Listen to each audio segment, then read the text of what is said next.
tonga dia tokony tsy nanaiky izy izany hoe efa maninona ny kapohanao satria na nindray mandreniko aza tsy mikapoka intsony na tsy mikapoka mihitsy.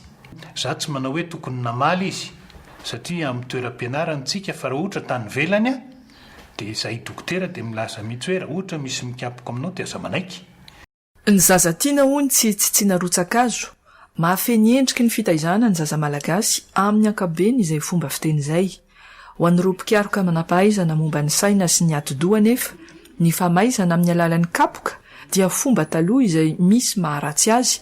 Dia tsy azo atao intsony mihitsy amin'izao fotoana izao ny mikapoka ny zaza na dia ny kely indrindra aza satria misy fiantraikany eo amin'ny fivelaran'ny ati-doha sy ny fivelaran'ny saina sy ny fandindran'ilay olona ny fiainany ao aoriana.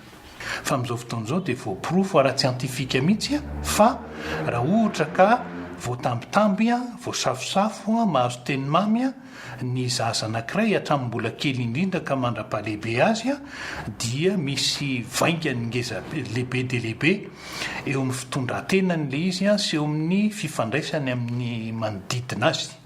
Firenena 700 maneran-tany no efa mampiatra ilay lalàna iraisam-pirenena amin'ny fitaizana izay mandrara ny fikapohana ny zaza.